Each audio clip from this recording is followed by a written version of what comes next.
Hello student, स्वागत है आपका आपके अपने यूट्यूब चैनल में। मैं दीक्षा। आज हम पढ़ेंगे अप्रैल 2023 के करंट अफेयर श्रृंखला के अंतर्गत जो समसामयिकी घटनाक्रम है उन सब के बारे में, जिसमें अभी तक हमने इसके 5 मेजर टॉपिक को कंप्लीट कर लिया है और यह हमारा आज का 6वां मेजर टॉपिक रहेगा सामाजिक मुद्दे। सामाजिक मुद्दों के संदर्भ में अप्रैल 2023 में क्या समसामयिकी घटना रही, उन सब के बारे में विस्तृत में परिचर्चा करते हैं। तो इस मुद्दे के अंतर्गत हमारा पहला टॉपिक आता है स्कूली शिक्षा के लिए राष्ट्रीय पाठ्यचर्या की रूपरेखा के बारे में। National curriculum framework for school education. हाल ही में शिक्षा मंत्रालय ने लोगों के फीडबैक हेतु स्कूली शिक्षा के लिए राष्ट्रीय पाठ्यचर्या की रूपरेखा का प्री ड्राफ्ट जारी किया हुआ। प्रस्तावित एनसीएफ-एसी के बारे में। एनसीएफ-एसी क्या है?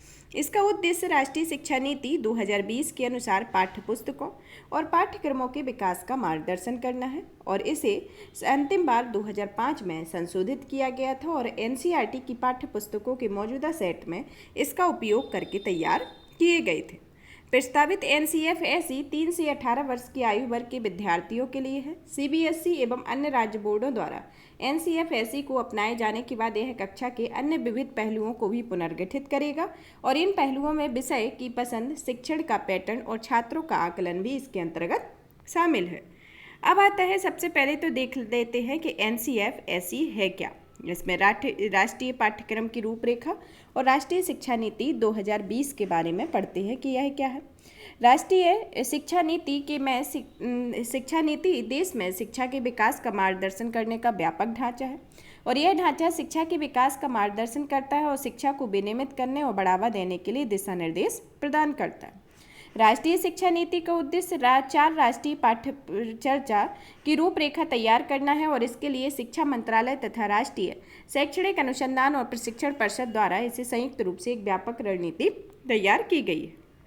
राष्ट्रीय शिक्षा नीति के अंतर्गत एमओई द्वारा इसे डॉक्टर कस्तूरी रंगन की अध्यक्षता में एक राष्ट्रीय संचालन समिति का गठन किया गया। इसका उद्देश्य एनसीएफ के विकास के कार्य को करना है और उसे मार्गदर्शन प्रदान करना है। एनसीएफ भारत में विविध संस्थानों की संपूर्ण श्रृंखला में 3 से 18 वर्ष के आयु वर्ग के लिए शिक्षा पर ध्यान केंद्रित करता है और यह 2020 की परिकल्पना के अनुसार 4 चरणों 5+3+3+4 में स्कूली शिक्षा के पाठ्यक्रम और शैक्षणिक पुनर्गठन को लागू किया जाएगा।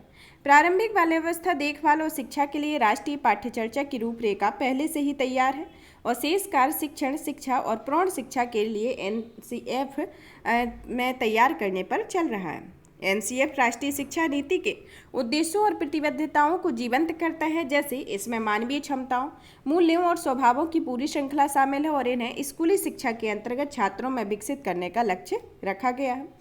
इन्हें विकसित करने के लिए शिक्षा शास्त्र, कार्यप्रणालियों एवं संस्कृति को मिलाकर कार्य करना चाहिए। साथ ही यह याद रखने और पाठ्य सामग्री एकत्र करने पर अत्यधिक जोर देने से बचना चाहिए। वास्तव में इस तरह के विकास के लिए जगह बनाने हेतु पाठ्य सामग्री को कम करना आवश्यक होता है। गणित से लेकर खेल तक के सभी विषयों और सीखने के सभी क्षेत्रों के लिए एक समान स्थिति के साथ एकीकरण एवं समग्रता को अपनाना और हमारे देश की शिक्षा प्रणाली के सामने आने वाली वास्तविक चुनौतियों का सामना करना और समाधान करना होता है। राष्ट्रीय पाठ्यचर्या की रूपरेखा के संदर्भ में, इसकी रूपरेखा के संदर्भ में देखते हैं कि यह प्रारंभिक बच्चोपन की देखभाल और शिक्षा के लिए राष्ट्रीय पाठ्यक्रम की रूपरेखा निर्मित करती है। यह स्कूली शिक्षा के लिए राष्ट्रीय पाठ्यक्रम की रूपरेखा है। शिक्षा के लिए राष्ट्रीय पाठ्यक्रम की रूपरेखा और प्रौढ़ शिक्षा के लिए राष्ट्रीय पाठ्यक्रम की शिक्षा है। इसके संदर्भ में अलग अलग शिक्षाओं को बताया गया है। अब आता है प्रस्तावित पाठ्यक्रम में परिवर्तन के बारे में। जैसे कक्षावार दृष्टिकोण को देखते हैं कि इसमें 3 से 8 वर्ष की आयु वर्ग के बच्चों जो प्री स्कूल से कक्षा 2 तक के लिए खिलौने, पहेलियों और जोड़ तोड़ का उपयोग करके खेल आधारित शैक्षणिक दृष्टिकोण का सुझाव दिया गया है। यह मिडिल स्तर जिसमें 6, 7 और 8 के लिए प्राकृतिक विज्ञान के साथ साथ सामाजिक विज्ञान के विषयों को भी शुरू किया जाएगा, जिसमें पाठ्यपुस्तकें मिडिल स्कूल स्तर से ही एक केंद्रीय भूमिका निभाएंगे।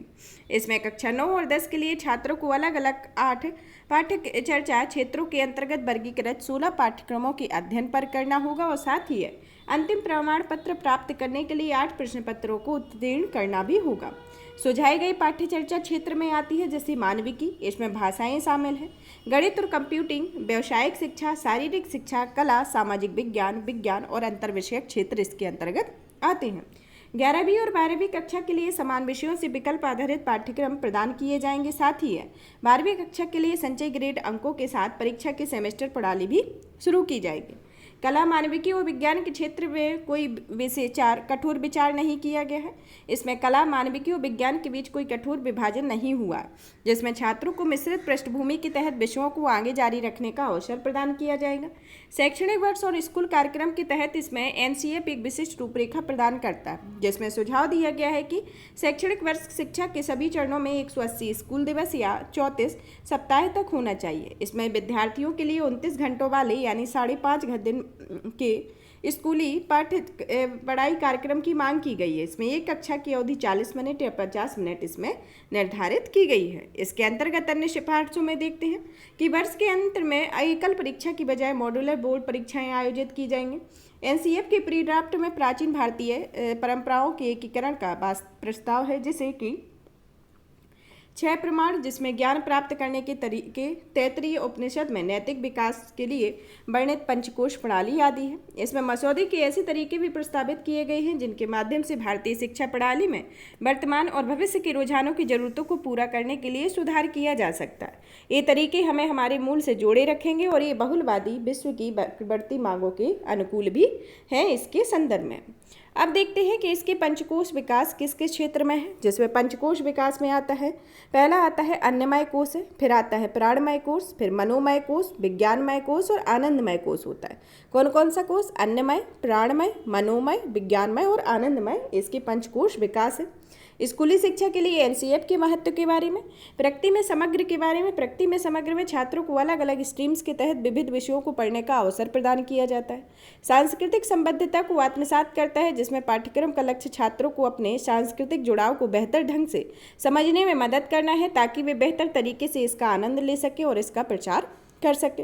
समानता प्रदान करता है कि यह जाति, लिंग, धर्म, सामाजिक, धार्मिक परिस्थितियों तथा स्कूल में छात्रों के प्रदर्शन के आधार पर भेदभाव के खिलाफ है। सीखने के स्तर में सुधार करता है। सेमेस्टर आधारित दृष्टिकोण एक बार में होने वाली बोर्ड परीक्षाओं के कारण पैदा हुई चिंता को कम करता है। साथ ही छात्रों को बेहतर तैयारी करने और सीखने में भी मदद करता है। देश के भविष्य के लिए आदर्श स्थापित करता है कि यह शिक्षा शास्त्र को छात्र को बेहतर रीति से सिखाने तथा उसे कानून का पालन करने वाला आदर्श नागरिक बनाने हेतु निर्मित किया गया है इसके संदर्भ में। अब आता है इसके अंतर्गत जो 6 प्रमाण दिए गए हैं, इन 6 प्रमाणों के अंतर्गत जैसे प्रत्यक्ष रूप से प्रमाण को देखते हैं कि यह 5 इंद्रियों के जरिए जो डायरेक्टेड अनुभूति होती है और जो प्रत्यक्ष कहा जाता है, इसे अनुभव या प्रत्यक्ष अनुभूति या स्मृति या याद की गई धारणा में विभाजित किया जाता है।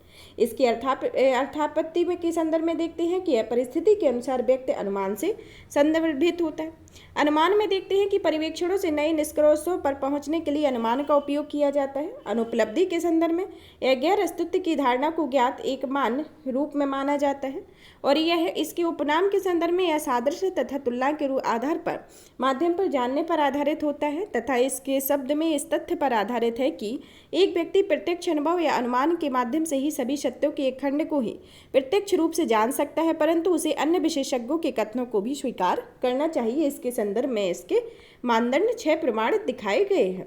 अब आते हैं नेशनल क्रेडिट फ्रेमवर्क के बारे में। एनसीआरएफ है क्या है? National credit framework. इस सुर्खियों में हाल ही में विश्वविद्यालय अनुदान आयोग ने नेशनल क्रेडिट फ्रेमवर्क जारी किया हुआ।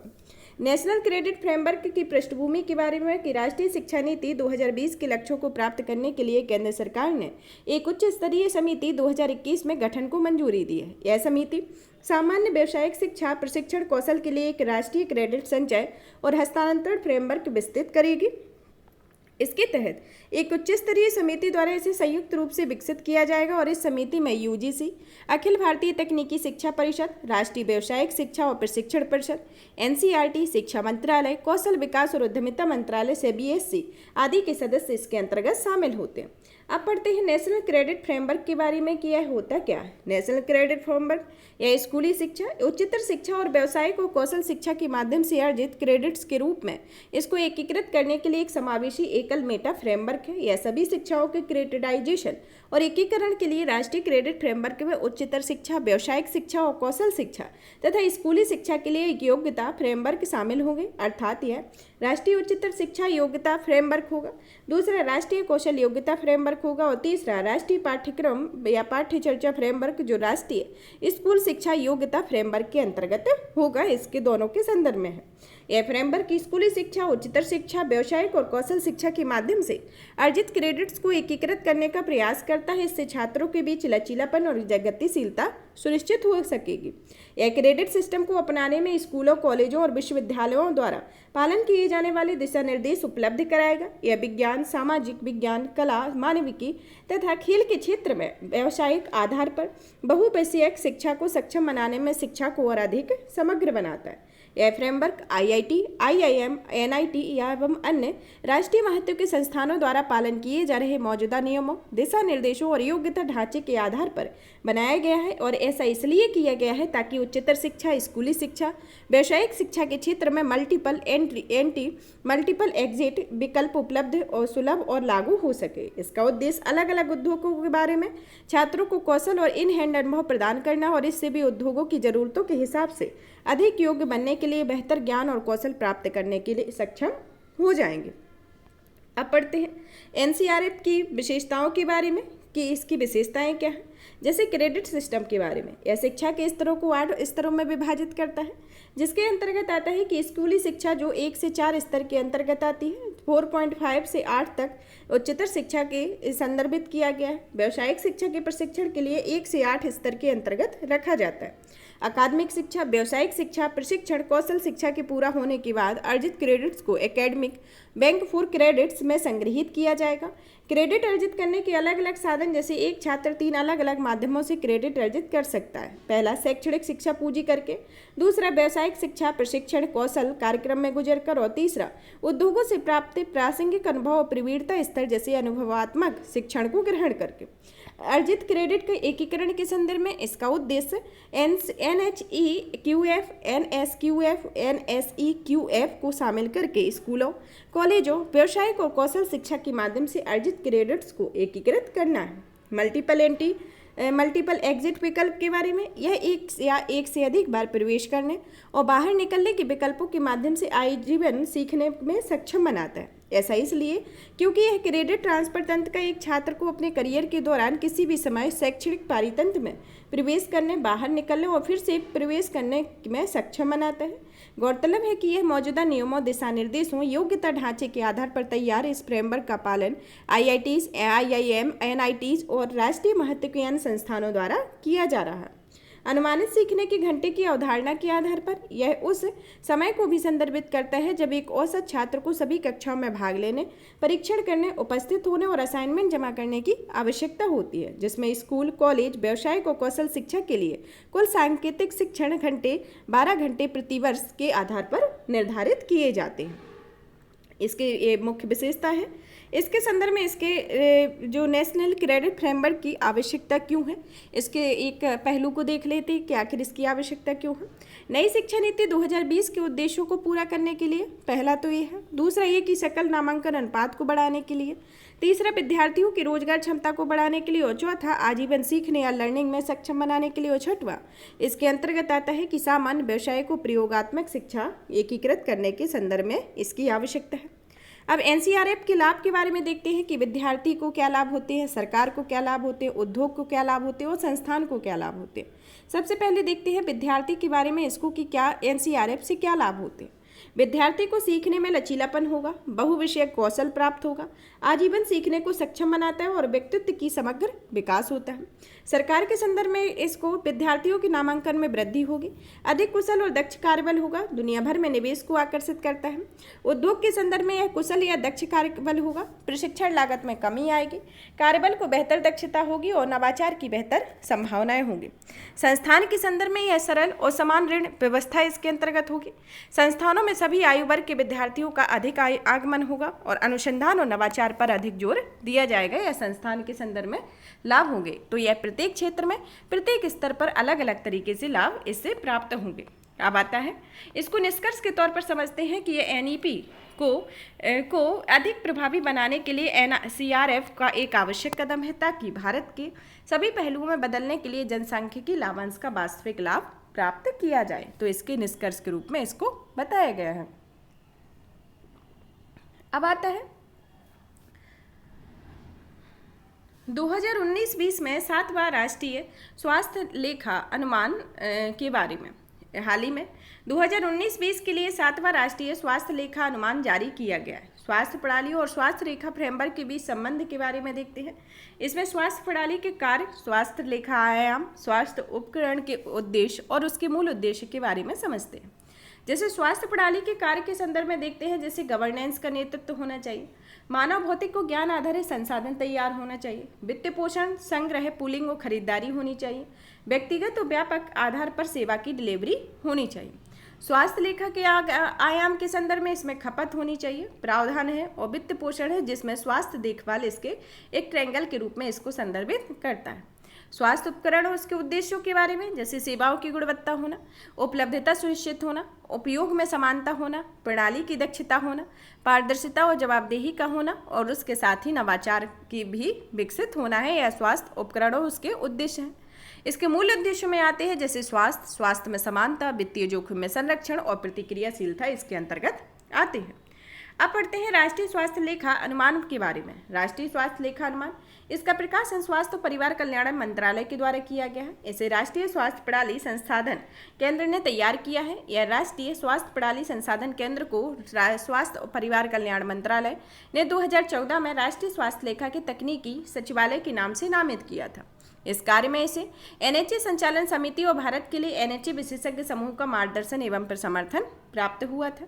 ये अनुमान नीति निर्माताओं को देश के अलग अलग स्वास्थ्य वित्त पोषण संकेतकों में प्रगति की निगरानी करने में सक्षम बनाते हैं। भारत के लिए एनएचए की परिकल्पना राष्ट्रीय स्वास्थ्य नीति 2002 में की गई थी।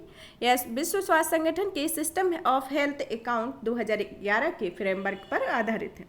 महत्वपूर्ण निष्कर्ष के तौर पर देखते हैं कि इसमें स्वास्थ्य संकेतक को जो 2013-14 से 2019-20 के रुझान के संदर्भ में और इसके महत्वपूर्ण तथ्यों के बारे में देखते हैं।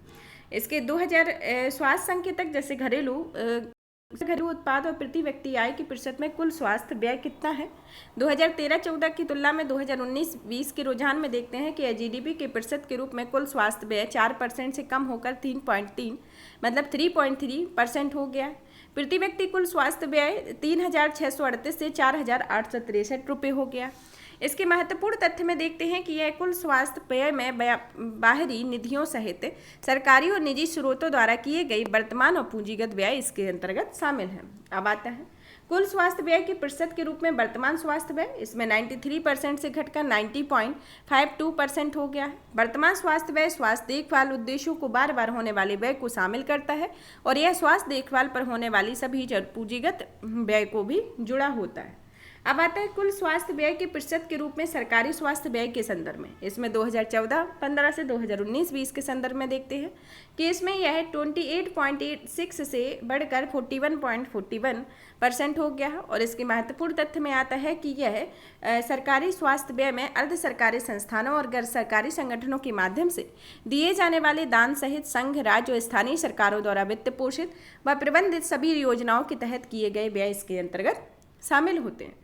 अब आता है कुल स्वास्थ्य व्यय के प्रतिशत के रूप में आउट ऑफ पॉकेट व्यय के बारे में। यह 64.2% से 47.1% हो गया है, जिसमें आउट ऑफ पॉकेट व्यय स्वास्थ्य देखभाल प्राप्त करते समय परिवार द्वारा प्रत्यक्ष रूप से किए जाने वाला व्यय है। कुल स्वास्थ्य व्यय के प्रतिशत के रूप में स्वास्थ्य पर सामाजिक सुरक्षा व्यय के संदर्भ में, इसमें यह 2014-15 से 2019-20 के संदर्भ में देखते हैं कि यह 6% से बढ़कर 9.3% बढ़ गया है। तथा यह सामाजिक सुरक्षा व्यय में केंद्र एवं राज्य सरकारों द्वारा वित्त पोषित स्वास्थ्य बीमा योजनाओं, कर्मचारी लाभ योजनाओं आदि के लिए प्रीमियम के भुगतान हेतु सरकार द्वारा आवंटित वित्त शामिल है। कुल स्वास्थ्य व्यय के प्रतिशत के रूप में निजी स्वास्थ्य बीमा व्यय के बारे में इसमें यह 3.4% से बढ़कर 7% हो गया है। इसमें स्वास्थ्य बीमा कंपनियों के माध्यम से व्यय शामिल है और इसमें परिवार या नियोक्ता एक विशेष स्वास्थ्य योजना के तहत कवर किए जाने के लिए प्रीमियम का भुगतान करते हैं। कुल स्वास्थ्य व्यय के प्रतिशत के रूप में स्वास्थ्य के लिए बाह्य दाता अनुदान होता है और यह 0.3% से बढ़कर 0.5% होता है। और इसके महत्वपूर्ण तथ्यों में देखते हैं कि इसमें दानदाताओं द्वारा प्रदत्त सहायता के रूप में देश के उपलब्ध सभी निधियां इसके अंतर्गत शामिल हैं। अब आता है सिस्टम ऑफ हेल्थ अकाउंट 2011 के बारे में। यह उपभोग प्रावधानों वित्त पोषण के 3 अक्षों के अनुसार स्वास्थ्य व्यय को वर्गीकृत करने के लिए एक मानक प्रदान करता है। यह ढांचा आर्थिक सहयोग और विकास संगठन, यूरोस्टेट और विश्व स्वास्थ्य संगठन के बीच एक गहन सहयोग तैयार करता है, साथ ही एक व्यापक वैश्विक परामर्श प्रक्रिया द्वारा समर्थित होता है। यह स्वास्थ्य रिकॉर्ड को संकलित करने में मार्गदर्शन और पद्धतिगत समर्थन प्रदान करता है। और इसके उद्देश्यों के संदर्भ में देखते हैं कि यह स्वास्थ्य प्रणाली विश्लेषण की अंतर्राष्ट्रीय तुलना के लिए प्रासंगिक मूल्य समूहों का ढांचा प्रदान करना है। अलग अलग देशों द्वारा विस्तार योग्य एक उपकरण प्रदान करना है जो स्वास्थ्य प्रणाली की निगरानी और विश्लेषण में उपयोगी डेटा उत्पन्न कर सके। उपभोग व्यय पर नजर रखने के लिए स्वास्थ्य देखभाल की अंतर्राष्ट्रीय स्तर पर सामंजस्यपूर्ण सीमाओं को परिभाषित करना है। इसके संदर्भ में ये प्रमुख इसके उद्देश्य हैं। अब आता है विश्व जनसंख्या स्थिति रिपोर्ट 2023 के बारे में। हाल ही में संयुक्त राष्ट्र जनसंख्या कोष ने विश्व जनसंख्या रिपोर्ट 2023 को जारी किया है। 8 बिलियन लोग और अनंत संभावनाएं शीर्ष से अपनी रिपोर्ट प्रकाशित की है। इससे संबंधित तथ्यों के संदर्भ में देखते हैं कि राष्ट्रीय संयुक्त राष्ट्र जनसंख्या कोष द्वारा एक वार्षिक रिपोर्ट तैयार की जाती है। इसमें दुनिया की आबादी और जनसांख्यिकी में होने वाले बदलावों और प्रवृत्तियों को शामिल किया जाता है, साथ ही इनका विश्लेषण भी किया जाता है। यह रिपोर्ट विशिष्ट क्षेत्रों, देशों, जनसंख्या समूहों तथा उनके द्वारा सामना की जाने वाली विशेष चुनौतियों को भी रेखांकित करती है। और इस रिपोर्ट को हाल ही में मानव आबादी के 8 बिलियन तक पहुंचने और जनसंख्या परिवर्तन से जुड़ी आख्यानों पर चर्चा की गई है। इस रिपोर्ट में भारत के संबंध में प्रमुख निष्कर्ष के तौर पर देखते हैं कि इसमें सबसे अधिक आबादी वाले देश में जैसे भारत की जनसंख्या 2023 के मध्य तक 1428.6 मिलियन तक पहुंचने का अनुमान है। इसके साथ ही भारत वर्तमान सर्वाधिक आबादी देश चीन की जगह ले लेगा, जो कि ले चुका है हाल ही में। सबसे युवा देशों में से एक है कि भारत की लगभग 68% जनसंख्या 15 से 64 वर्ष आयु वर्ग की है और लगभग 26% जनसंख्या 10 से 24 वर्ष की आयु वर्ग की है। और इसी तरह भारत विश्व के सबसे आबादी वाले देशों में से एक है। वृद्ध आबादी का बढ़ना निश्चित है कि वर्तमान में 7% भारतीय आबादी 65% से अधिक आयु की और इस अनुपात में धीरे धीरे बढ़ना तय है। गिरती प्रजनन दर के संदर्भ में इसमें वर्तमान में कुल प्रजनन दर 2.0 है, जो 2015-16 से 16 में 2.2 कम हो गई है। जीवन प्रत्याशा में सुधार के संदर्भ में इसमें भारतीय पुरुष की औसत जीवन प्रत्याशा 71 वर्ष है और भारतीय महिला की 74 वर्ष इसमें जीवन प्रत्याशा इसके अंतर्गत है। अब आता है कि संयुक्त राष्ट्र जनसंख्या कोष है क्या है। इसका मुख्यालय न्यूयॉर्क यूएसए में है। इसकी स्थापना या इसकी उत्पत्ति 1968 में की गई थी। यह एक अंतर्राष्ट्रीय विकास एजेंसी और यह जनसंख्या और लैंगिक तथा प्रजनन संबंधी स्वास्थ्य के क्षेत्र में परियोजनाओं एवं कार्यक्रमों को लागू करने की सहायता करती है। इसका कार्य संयुक्त राष्ट्र जनसंख्या कोष सभी के लिए प्रजनन संबंधी अधिकारों की प्राप्ति का आह्वान करता है और यह लैंगिक और प्रजनन संबंधी स्वास्थ्य सेवाओं की एक विस्तृत श्रृंखला तक पहुंचने में सहायता करता है। और इन सेवाओं में शामिल है स्वैच्छिक परिवार नियोजन, मातृ स्वास्थ्य देखभाल, व्यापक लैंगिक शिक्षा आदि इसके अंतर्गत इसमें शामिल है। इसे संयुक्त राष्ट्र आर्थिक सामाजिक परिषद द्वारा कार्य सौंपा जाता है। यह संस्था कुल सतत विकास लक्ष्यों को प्राप्त करने के लिए सरकारों, साझेदारों और संयुक्त राष्ट्र की अन्य एजेंसियों के साथ मिलकर कार्य करती है। यह सतत विकास के लक्ष्य 3 के अंतर्गत स्वास्थ्य से संबंधित है, यह 4 के अंतर्गत शिक्षा से संबंधित है और सतत विकास के 5 लक्ष्य जेंडर समानता से संबंधित है। इसके संदर्भ में ये प्रमुख है, स्पेशलिटी है। अब आता है इसके संदर्भ में कि भारत की जनसांख्यिकी लाभांश के क्या लाभ हैं, क्या हानियां हैं। सबसे पहले लाभ को देखते हैं। लाभ के संदर्भ में देखते हैं कि यह विकास को बढ़ावा देने हेतु अधिक कार्यबल है, नवाचार और उद्यमशीलता का पक्षधर है, निर्भरता अनुपात में कमी है, घरेलू मांग में वृद्धि होती है और निवेश के लिए अनुकूल माहौल इसके अंतर्गत पैदा होते हैं। फिर इसकी वीकनेस देखते हैं, हानि के संदर्भ में देखते हैं कि इसमें जैसे मौजूदा संसाधनों पर दबाव पड़ेगा, सामाजिक ढांचे को मजबूत करने की जरूरत होगी, रोजगार सृजन की जरूरत होगी, कौशल से संबंधित कमियों को दूर करने की आवश्यकता होगी और बुजुर्ग आबादी पर नीतियों की बनाने की जरूरत होगी। इसके संदर्भ में इसकी ये लॉसेस हो गए। अब इसके अन्य महत्वपूर्ण निष्कर्ष के संदर्भ में देखते हैं कि इस रिपोर्ट का क्या निष्कर्ष है। यह वैश्विक जीवन प्रत्याशा 2019 में 72.8% तक पहुंच गई है और 2050 तक यह 77.2 वर्ष तक पहुंचने की उम्मीद है। कई उच्च आय वाले देशों में प्रवासन की जनसंख्या वृद्धि दर एक चालक माना गया है और वर्ष 2050 तक वैश्विक जनसंख्या में 50% हिस्सेदारी केवल 8 देशों की होगी, जिसमें डेमोक्रेटिक रिपब्लिक ऑफ कांगो, मिस्र, Ethiopia, Bharat, Nigeria, Pakistan, Philippines और यूनाइटेड रिपब्लिक ऑफ तंजानिया इसके अंतर्गत 8 देश शामिल हो गए। इस रिपोर्ट में में दिए गए सुझाव के बारे में, यह महिलाओं, लड़कियों के लिए लैंगिक समानता सुनिश्चित करता है और उनके सशक्तिकरण एवं अधिक शारीरिक स्वायत्तता को प्रोत्साहित करना एक संधारणीय भविष्य के लिए एक प्रमुख निर्धारकों में से एक है। 25 वर्ष से कम आयु की लगभग आधी आबादी के साथ ही भारत के पास जनसांख्यिकी लाभांश से लाभान्वित होने का एक समयबद्ध अवसर है और महिलाओं को यह निर्णय करने के लिए अधिक अधिकार देना कि वे बच्चों को कब और कैसे जन्म दें, इस पर ध्यान केंद्रित करना है। रिपोर्ट लैंगिक समानता और अधिकारों को केंद्र में रखते हुए सरकारी नीतियों के निर्माण की सिफारिश करती है और जैसे पितृत्व अवकाश कार्यक्रम, चाइल्ड टैक्स क्रेडिट, कार्यस्थल पर लैंगिक समानता को बढ़ावा देने वाली नीतियां और यौन प्रजनन स्वास्थ्य व अधिकारों के लिए इसमें सार्वभौमिक पहुंच आदि इसके संदर्भ में इसकी कुछ सुझाव दिए गए हैं। अब आता है वैश्विक खाद्य नीति 2023 के बारे में। हाल ही में अंतर्राष्ट्रीय खाद्य नीति अनुसंधान संस्थान ने वैश्विक खाद्य नीति 2023 खाद्य संकट संबंधी प्रक्रियाओं के पुनर्विचार शीर्षक से एक रिपोर्ट जारी की है। इसके रिपोर्ट को जानने के पहले सबसे पहले अंतर्राष्ट्रीय खाद्य नीति अनुसंधान संस्थान के बारे में पढ़ते हैं। इस संस्थान का मुख्यालय वाशिंगटन डीसी में है। इसकी स्थापना 1975 में की गई थी तथा इसकी उपस्थिति 70 देशों में से है। यह अंतर्राष्ट्रीय कृषि अनुसंधान पर सलाहकार समूह का एक प्रमुख अनुसंधान केंद्र है। यह एक वैश्विक भागीदारी है और जिसकी स्थापना 1971 में एक ऐसे एकीकृत अंतर्राष्ट्रीय संगठन के रूप में की गई थी जो एक खाद्य सुरक्षित भविष्य के लिए अनुसंधान में संलग्न हो। इसके विजन और मिशन को देखते हैं कि यह भूखमरी कुपोषण से मुक्त विश्व का निर्माण करना, गरीबी को कम करना तथा भूखमरी और कुपोषण को समाप्त करने के लिए अनुसंधान आधारित नीतिगत समाधान प्रदान करना इसके अंतर्गत शामिल है। इसके कार्यों के संदर्भ में देखते हैं कि यह जलवायु के अनुकूल और संधारणीय खाद्य आपूर्ति को बढ़ावा देना है, सभी के लिए स्वस्थ आहार और पोषण को बढ़ावा देना, समावेशी तथा कुशल बाजारों और खाद्य उद्योग का निर्माण करना है, कृषि और ग्रामीण अर्थव्यवस्था में परिवर्तन करना है तथा संस्थाओं और शासन या गवर्नेंस को मजबूत करना इसके संदर्भ में इसके प्रमुख कार्य हैं। अब रिपोर्ट के बारे में पढ़ते हैं कि यह रिपोर्ट वैश्विक खाद्य नीति की रिपोर्ट जो 2023 में आई है उसके संदर्भ में क्या इंपोर्टेंट पॉइंट है। इस रिपोर्ट में प्रमाणों के माध्यम से यह पता लगाने की कोशिश की गई है कि अलग अलग नीतिगत प्रतिक्रियाओं से खाद्य संकट के तात्कालिक और दीर्घकालिक प्रभावों को कैसे कम किया जा सकता है, कैसे भविष्य की आजीविका, आय, खाद्य सुरक्षा और पोषण में सुधार किया जा सकता है। जैसे खाद्य सुरक्षा के संदर्भ में, खाद्य सुरक्षा के संदर्भ में वर्ष 2020 से 2022 के दौरान कई कारणों से खाद्य सुरक्षा में वृद्धि हुई है। इन कारणों में शामिल है जैसे कोविड-19 महामारी, जलवायु परिवर्तन, प्राकृतिक आपदाएं, नागरिक अशांति और राजनीतिक अस्थिरता इसके अंतर्गत शामिल है। जलवायु परिवर्तन के कारण 2050 तक 72 मिलियन से अधिक लोग अल्पविकसित हो जाएंगे। वैश्विक विकास में प्रगति में ठहराव के संदर्भ में इसमें वैश्विक विकास की प्रगति स्थिर हो गई है, यहाँ तक कि कुछ क्षेत्रों में यह विपरीत भी हो गई है।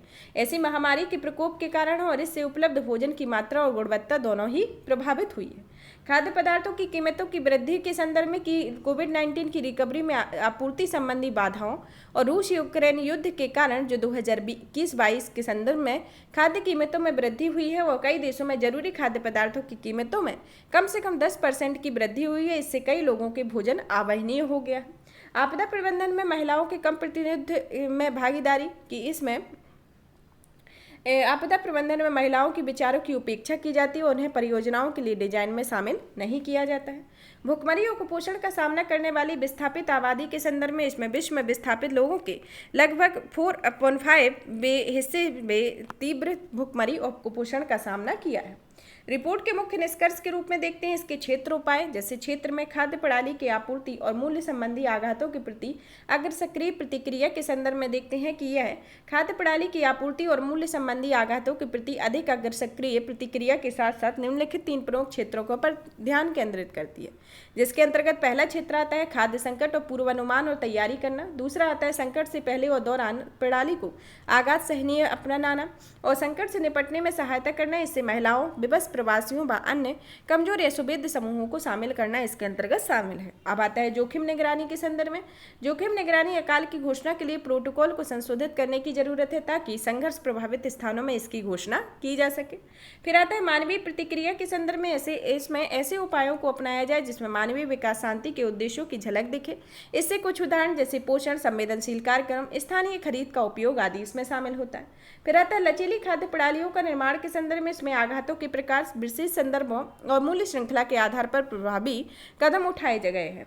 संकट से उबरने के लिए अनुकूली सुरक्षा जाल के संदर्भ में सामाजिक सुरक्षा कार्यक्रमों में शॉक रिस्पॉन्सिव डिजाइन को तैयार करने हेतु उचित निवेश करने की जरूरत है। इसके उदाहरण के तौर पर यह निगरानी, भविष्यवाणी करने वाले प्रारंभिक चेतावनी प्रणाली में निवेश है। सामाजिक सुरक्षा प्रणालियों पर जोर देने के संदर्भ में यह सामाजिक सुरक्षा प्रणालियों पर अधिक ध्यान केंद्रित करना है क्योंकि वे संकट से पहले आघात सहनीय बनाने और संकट से उभरने में मदद करते हैं।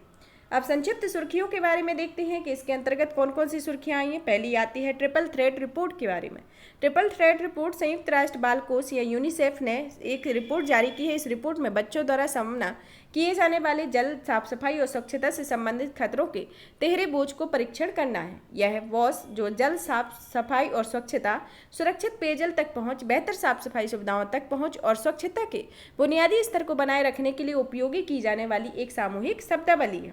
तिहरे बोझ को या खतरे को कम करने के रूप में परिभाषित किया गया है कि यह जल और स्वच्छता संबंधी मूलभूत सेवाओं की 50% से कम उपलब्धता होगी। शीर्ष 20 देशों में 5 से कम आयु के बच्चों की सर्वाधिक मौतों के लिए असुरक्षित वॉस पद्धतियों का उत्तरदायी होगा। यूनिसेफ के चिल्ड्रेंस क्लाइमेट रिस्क इंडेक्स के तहत जलवायु और पर्यावरण संबंधी खतरों का उच्चतम जोखिम शीर्ष 25% होना चाहिए इसके संदर्भ में। इसमें देखो, जैसे बच्चों के समक्ष ये पर्यावरणीय जोखिम कारक में आते हैं, जैसे जल की कमी, नदियों के आने से बाढ़, तटीय बांध, उष्णकटिबंधीय चक्रवात, वाहक जनित रोग, हीट वेव, वायु प्रदूषण और मृदा और जल प्रदूषण इसके अंतर्गत इसमें शामिल है। अब आता है रिपोर्ट के प्रमुख निष्कर्ष के तौर पर देखते हैं कि विश्व स्तर पर 600 मिलियन बच्चे अभी भी सुरक्षित रूप से प्रबंधित पेयजल की कमी का सामना कर रहे हैं और असुरक्षित बोझ के कारण यह हर साल 5 वर्ष से कम आयु के 4 लाख बच्चों की मौत हो जाती है और दोहरे बोझ का खतरा उप सहारा अफ्रीका में 10 देशों से अधिक है। अब आता है इस रिपोर्ट की प्रमुख सिफारिशों में आता है कि 2030 में बहुत से संबंधित सतत विकास लक्ष्यों को पूरा करने के लिए मौजूदा निवेश को बढ़ाने की आवश्यकता है। बहुत क्षेत्र को समुदायों में लचीलेपन को मजबूत करने की जरूरत है। जल और स्वच्छता संबंधी सेवाएं प्रदान करने के लिए प्रभावी और जवाबदेहपूर्ण समन्वय और दक्षता को बढ़ावा दिया जाना चाहिए इसके संदर्भ में। अब आता है बाल संदिग्धों के आकलन के संदर्भ में कि बाल संदिग्धों के आकलन किस तरीके से किया जाता है। राष्ट्रीय बाल अधिकार संरक्षण आयोग ने बाल संदिग्धों के आकलन के लिए एक दिशा निर्देश जारी किए हैं। उपर्युक्त दिशा निर्देश बरुण चंद्र ठाकुर बनाम मास्टर भोलू 2022 के मामले में सर्वोच्च न्यायालय ने निर्देशों के अनुपालन में जारी किए। ये दिशा निर्देश किशोर न्याय बोर्ड को निम्नलिखित मामले में प्रारंभिक आकलन से सक्षम बनाएंगे। यह निर्धारण करने में किशोर न्याय अधिनियम के 2015 के तहत जघन्य अपराध की श्रेणी में आने वाले आपराधिक मामले में बच्चे को नाबालिग रूप से माना जाए या नहीं। हालांकि जे अधिनियम बालक को एक ऐसे व्यक्ति के रूप में परिभाषित करता है जिनसे 18 वर्ष की आयु पूरी नहीं हुई है। वह 2015 में एक प्रावधान को जोड़ने के लिए संशोधित किया गया था और इसके अनुसार 16 से 18 वर्ष की आयु के बालक पर जघन्य अपराधों के मामलों में एक वैक्स के रूप में मुकदमा चलाया जा सकता है। जघन्य अपराधों के संदर्भ में यह निर्धारित किया जाता है और इसका यह आकलन इस तरीके से किया जाता है कि ऐसे बालक या पर वैक्स या नाबालिग के रूप में मुकदमा चलाया जाए तथा इसके दिशा निर्देशों की मुख्य विशेषताओं के संदर्भ में देखते हैं कि इसमें सामान्य सिद्धांत दिया गया है। इस सिद्धांत के अंतर्गत यह पालन किया जाता है जो जे अधिनियम के कार्यान्वयन का मार्गदर्शन करे। प्रारंभिक उद्देश्य जैसे इसके आकलन करे, इसके संदर्भ में देखते हैं कि यह जैसे पहला सिद्धांत आता है कि निर्दोषिता का सिद्धांत के संदर्भ में इसमें 18 वर्ष की आयु को किसी भी दुर्भावनापूर्ण या आपराधिक इरादे के मामले में निर्दोष होने का धारणा होगी। भागीदारी के सिद्धांत के संदर्भ में इसमें प्रत्येक बालक को सुने जाने और उसके हितों की प्रभावी करने वाली सभी प्रक्रियाओं और निर्णयों में भाग लेने का अधिकार प्राप्त होगा। सर्वोत्तम हित के सिद्धांत के अंतर्गत इसमें सभी निर्णय बालक के सर्वोत्तम हित में हो और बालक की पूर्ण क्षमता के विकास पर आधारित होने चाहिए। सुरक्षा संबंधी सिद्धांत में इसमें यह सुनिश्चित करने के लिए बालक सुरक्षित है तथा देखरेख व संरक्षण पद्धति के संपर्क में रहते हुए उसके साथ साथ कोई दुर्व्यवहार नहीं किया जा रहा है और सुरक्षा संबंधी सब उपाय किए जाने चाहिए। गैर कंकलीय पदार्थों का सिद्धांत के संदर्भ में यह पूरी प्रक्रिया में प्रतिकूल या आरोप लगाने वाले शब्दों का प्रयोग नहीं किया जाना चाहिए। निजता और गोपनीयता के संदर्भ में यह अधिकार का सिद्धांत में इसमें प्रत्येक बालक को सभी साधनों द्वारा संपूर्ण न्यायिक प्रक्रिया में अपने निजता व गोपनीयता की सुरक्षा करने का अधिकार प्राप्त होता है। और प्रासंगिक नैसर्गिक न्याय के सिद्धांत के अनुसार इसमें निष्पक्षता के प्रतिक्रियात्मक मानकों का पालन करना चाहिए। इसके संदर्भ में इसके प्रमुख सिद्धांत है। अब आता है कि इसमें जेजेवी की जो भूमिका है वह बोर्ड बालकों के आकलन को पूरी तरह से जिम्मेदार है और यह बाल मनोवैज्ञानिकों आदि से सहायता भी ले सकता है तथा इसका प्रारंभिक आकलन का समापन 3 महीने की अवधि के भीतर ही समाप्त हो जाएगा। अब आता है सरोगेसी के लिए ट्रिपल टेस्ट के बारे में। कर्नाटक उच्च न्यायालय ने ऐसे दंपत्ति की मदद के लिए ट्रिपल टेस्ट विकसित किया है जो सरोगेसी अधिनियम 2021 के प्रावधानों के तहत सरोगेट बच्चे हेतु कानूनी बाधाओं का सामना कर रहे हैं। उपयुक्त कानून के तहत केवल परोपकारी सरोगेसी को ही अनुमति दी गई और यह कानून वाणिज्यिक सरोगेसी को प्रतिबंधित और दंडित करता है। ट्रिपल टेस्ट के घटक के बारे में पढ़ते हैं कि इसमें जैसे पति का आनुवांशिक परीक्षण होना चाहिए कि यह सुनिश्चित करना चाहिए कि बच्चा किसी विकार के साथ पैदा ना हो। दंपति का शारीरिक परीक्षण होगा जिसमें यह सुनिश्चित करने के लिए किया जाएगा कि दंपति में बच्चे की देखभाल की क्षमता हो। दंपति के आर्थिक परीक्षण के अंतर्गत किया जाएगा कि इसमें यह सुनिश्चित करने के लिए कि वह बच्चे के भविष्य की सुरक्षा कर सकते हैं। इसके संदर्भ में इसमें ट्रिपल टेस्ट के प्रमुख घटक बताए गए हैं। अब आता है त्रुटि सुधार, इसके संदर्भ में यह बताए गए हैं। यहाँ पर यह टॉपिक फिनिश होता है। नेक्स्ट क्लास में हम नेक्स्ट टॉपिक के साथ मिलेंगे। और भी इसी तरीके की वीडियो को देखने के लिए चैनल को लाइक करें, सब्सक्राइब करें, ज़्यादा से ज़्यादा शेयर करें। धन्यवाद।